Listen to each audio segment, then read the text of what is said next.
बिस्मिल्लाहिर्रहमानिर्रहीम अस्सलाम वालेकुम। Hope so you all are doing well. अच्छा, आज की वीडियो में हम बात कर लेते हैं CS 519 फाइनल प्रोजेक्ट है ये आपका।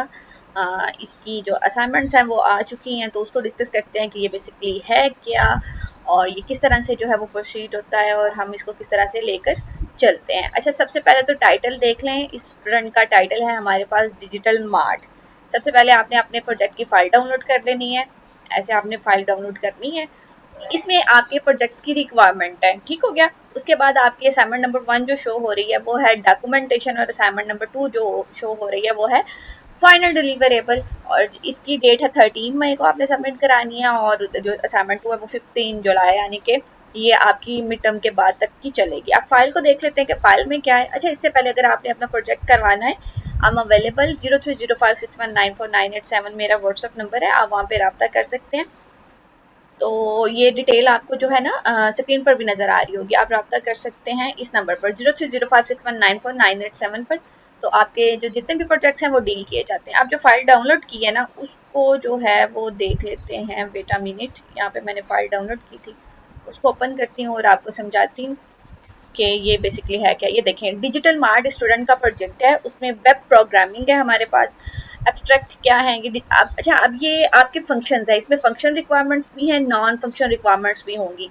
इंस्ट्रक्टर की ईमेल है हिना आशिक, और ये इनका व्यू ईमेल एड्रेस है, यहाँ पे आप उनसे रब्ता भी कर सकते हैं, एंड बाकी सारी डिटेल्स भी यहाँ पे इंस्ट्रक्टर की भी गिवन है।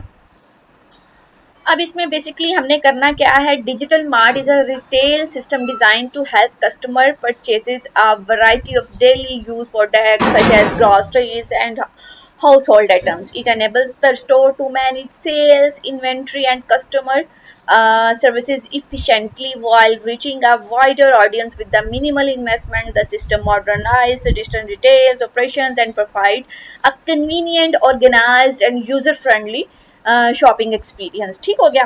अच्छा, बेसिकली अगर आपने डेटाबेस की बुक पढ़ी है ना, तो ये आपके एसक्यूएल वाले सारे फंक्शन है कि आप डेटा को ऐड करोगे, डिलीट करोगे, रिट्रैक्ट करोगे, अपडेट करोगे। ये आपने फंक्शंस जो है ना अपनी एप्लीकेशन में परफॉर्म करने हैं। अच्छा, अब देख लें, ये अब हमारे पास रिक्वायरमेंट आ गई। बेसिकली ये जो वेब एप्लीकेशन होगी ये कौन कौन सी इसमें कैटेगरीज होंगी। सबसे पहले the web application will have the following categories. Home page आ जाएगा हमारे पास, फिर डैशबोर्ड हो जाएगा, कैटेगरीज हो जाएंगी, digitise pictures of the product हो जाएंगी। मतलब हम एक होम पेज में ऐड करेंगे ना कि ये चीज़ें हैं, फिर उसके नीचे उनकी प्राइस मेंशन होंगी, ऐड टू कार्ट। जैसे ई कॉमर्स वेबसाइट्स होती हैं कि आप जाते हो जस्ट लाइक अ दराज, अगर मैं सिंपल वेज में बताऊं तो व्यू टू कार्ट करेंगे, बिल कैलकुलेशन होगी, शिपिंग एंड पेमेंट होगी, और ऑर्डर कंफर्मेशन ईमेल होगी। जस्ट लाइक अगर आपने इसको थोड़ा सा एक्सप्लोर करना होगा, अगर किसी स्टूडेंट का सेम प्रोजेक्ट है तो वो दराज को थोड़ा सा आप देखोगे तो आपको समझ आ जाएगी कि बेसिकली आपने काम क्या करना है। अब फंक्शन रिक्वायरमेंट में हमारे पास आ जाता है। अच्छा, ये तो हमारी हो गई ना फ्रंट एंड, कि हमारे पास एक होम पेज होना चाहिए, इतने पेजेस होने चाहिए। एक होम पेज होगा, डैशबोर्ड होगा, कैटेगरीज होंगी, डिजिटाइज पिक्चर्स होंगी ऑफ द प्रोडक्ट होंगी, न्यू डिटेल्स होंगी एंड सो ऑन।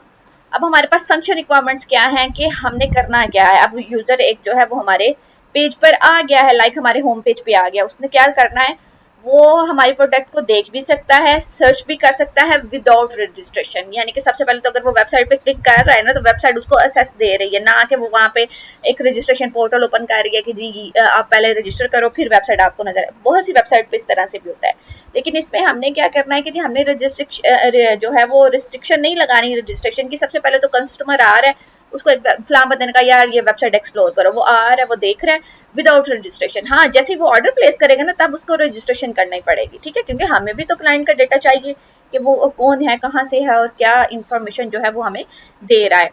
उसके बाद हमारे पास ये तो कस्टमर का आ गया ना। User can place order for any product, user can also give feedback about services, system will show complete details of the product with price in PKR currency, यानी कि हमने पाकिस्तानी करेंसी में जो शो कराना है। उसके बाद एडमिन मॉडल आ गया। अब ये एडमिनिस्ट्रेशन यानी कि जो वेबसाइट बना रहा है उसके क्या काम है वो करेगा। Can add any other person as admin, यानी कि अगर मेरे मेरे वेबसाइट है, मैंने अपनी एक्सेस दी हुई है, जैसे कि असिस्टेंट होता है, तो मैंने उसको जो है वो एक्सेस दी हुई है कि आपने जो है इसको डील करना है, कितने ऑर्डर आ रहे हैं, किस तरह से चीज़ें चल रही हैं, ये सब आपने देखना है। ओनर तो मैं हूँ, लेकिन मैंने आगे एक बंदा जो है वो हायर कर लिया हुआ है, यानी कि हम सेकंड पर्सन को जो है वो एक्सेस दे सकते हैं। उसके बाद login authentication for that month, यानी कि वही के आपने जो है वो प्रॉपर रजिस्टर फॉर्म बनाना है कि एडमिन अपनी ईमेल और एड्रेस के साथ लॉगिन करेगा। ये नहीं कि कोई तीसरा बंदा भी आके हमारा जो है एडमिन पोर्टल लॉगिन कर रहा है और no one is here to check. उसके बाद admin can add remove categories, और वही एसक्यूएल के फंक्शंस के वो ऐड करेगा। प्लीज जितने भी स्टूडेंट के ये पीएचपी के प्रोजेक्ट्स होते हैं ना, आप डेटाबेस की बुक लाजमी पढ़ा करें और इन डेप्थ पढ़ा करें, ताकि आपको चीज़ों की जो है वो समझ आ सके। उसके बाद हमारे पास आ जाती हैं सॉफ्टवेयर रिक्वायरमेंट्स के कौन कौन से सॉफ्टवेयर जो है हमने यूज़ करनी है। ऑपरेटिंग सिस्टम में हमारे पास विंडो 7 आ जाती है, या विंडो 10 में भी आप कर सकते हो। उसके बाद HTML विंडो 10 ही यूज़ हो रही है, विंडो 10 ही चलेगी इस पर। HTML से bootstrap for front end, basically जो आपने फ्रंट पेजेस बनाने हैं, और बैक एंड पे हमारे पास MySQL वही आ जाएगा, एडोब ड्रीम व्यूवर और PHP और जैम सर्वर पे बेसिकली आपकी ये एप्लीकेशन जो है ना वो चलनी है। तो ये था आपका प्रोजेक्ट, होप्स हो आपको समझ आई होगी। बाकी अगर आपको पेड सर्विसेज लेनी है तो रब्ता कर लीजिएगा इस नंबर पर 0305619498 आई एम अवेलेबल हियर। और ये पेड सर्विसेज हैं, लेकिन इसके अलावा अगर आपको कोई किसी किस्म की हेल्प चाहिए फिर भी आप रब्ता कर सकते हैं मेरे साथ। थैंक यू एंड अल्लाह हाफिज़।